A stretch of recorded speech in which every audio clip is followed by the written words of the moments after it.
Russell, thank you, Russell and Phil. Hello, everyone. Welcome to Twickenham, where it's overcast and showery, rain forecast for a little later on. I'm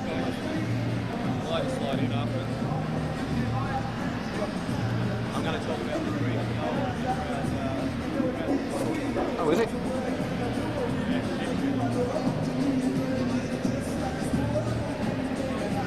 Is he recording? Yeah.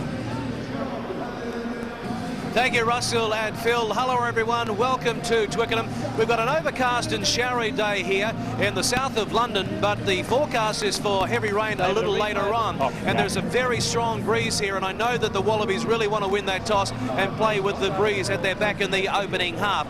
Well, there's plenty of green and gold in the crowd here. The atmosphere is absolutely electric already. And just looking around, I can tell you that the Aussie supporters will be outnumbered by the South Africans. Well, joining me again is Greg Martin. Great to be here, Greg. And looking at the Wallabies, another relaxed week as far as the build-up goes. Oh, mate, at this stage of the tournament, it's more about the recovery. That's what Steve Nance does best. He's let them take it easy, recover from all the bruises. There's not much they need to do technically, brushed up on a few things, but they are feeling relaxed, they're confident, and everything seems to be going all right. The back line, the good thing is that Timmy Horan will take his place after he was a little crook during the week. Yeah, exactly. He may not last the game. Rod McQueen's not too certain, but we got good back up there with Jason Little, etc.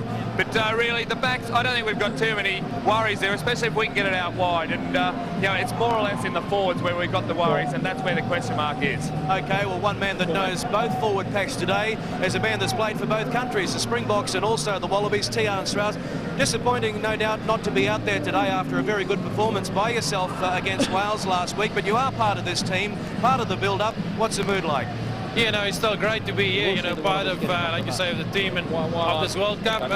The build-up has been really good. I think the guys have been really low-key, didn't do too much, but I spent a lot of time in analysing, you know, obviously the Springboks and planning how they're going to approach this game. But there's a sort of a very nervous feeling, you know, it's only one go and you're out. So the guys are really nervous, really quiet in the dressing room. The guys seem to be, they have that inner confidence and they look really focused for this game. Compare the two packs for me. Up front, the South Africans have a very big front row. Will they get the edge? Yeah, it's hard to say. I thought in the Tri Nations, you know, our front row did really well. And looking at them, I think maybe we've got a technical edge on them. I think we've got more experience in our front row than they've got.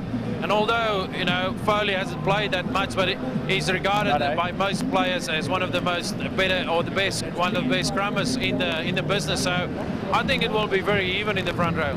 And the back five, we're going to have the edge? I think, you know, the back five is really skillful and mobile, perhaps not as strong as the South Africans, but so we're talking I both think sides. they play a more clever game. All right, more from Tiaan in just a moment. Well, one man who's feeling very nervous at the moment, no doubt, is the Wallaby coach, Rod McQueen. And Fox Sports' Matt McEwen caught up with him a short time ago. Yeah, it's fine.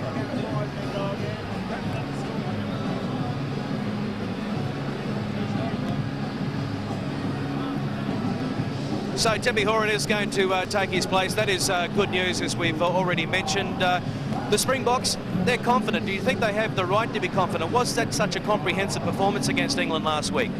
Yeah, I don't know. It was a good one, obviously, because England was very desperate to go to the semi-final. But I don't think they showed enough initiative and enough diversified in their game. You know, like.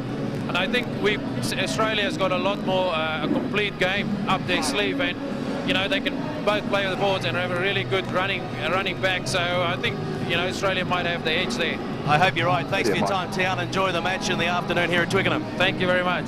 Well, that leaves now Greg Martin for his thoughts. What about the key matchups? Gregan, Van der Westhausen and the number 9 jersey. Well, that one is a key. I think George has had trouble with Juice over the last few years, so I'm not really looking forward to that. Juice put his stamp on it, and he is probably their main attacking option in the back line, despite playing halfback. It worries me a bit if George is going to be chasing the beer and trying to charge down field goals. There's every chance that Juice will have a go when George leaves that defensive position vacant. the 2 number 10s, De Beer. We know what he's capable of with the boot, but we also know what Larkham's capable of with the running game. Well, De Boer, as we sometimes like to call him, he will not throw the ball. We know they will kick, that's their only option. We watched De Beer do it for about 15 minutes during the warm-up, just booting him along. So the Australians know what their game plan is. They've just got to formulate a way to stop him, whereas Larkham, he's getting it right after a few games back. He's back in the slot and working close to that defensive line. That could be the key for Australia. The weak link in that Springbok back line, Fleck. Well, I think so. Last weekend, the Springboks weren't all that good. They had De Beer and they had defence, and they did those both well. But apart from that, they didn't show a lot. What happens with Fleck? Sure, he tackles well when he gets hold of them. He does miss a few, but also he comes up out of the defensive line. So I reckon with his, he'll be anxious to get up there. He knows all about Daniel Herbert. Herbie's due for a big game. I'm tipping that Horan and Herbert will work him when they pull Fleck out of the defensive line ahead of Muller. There will be a few gaps there, but geez, I'm hoping. Australia by how many? Well, I think 5 or 6 would probably a do it, replay of but, 1991 semi-final would be just dandy for the Wallabies, but it began in 1996. Norway and Latvia played the first qualifying game. 65 countries started. Now we're down to the big boys, and today it's the winners of the last 2 World Cups. So that's the situation here at Twickenham. Very breezy. The bookies say it's too close to call.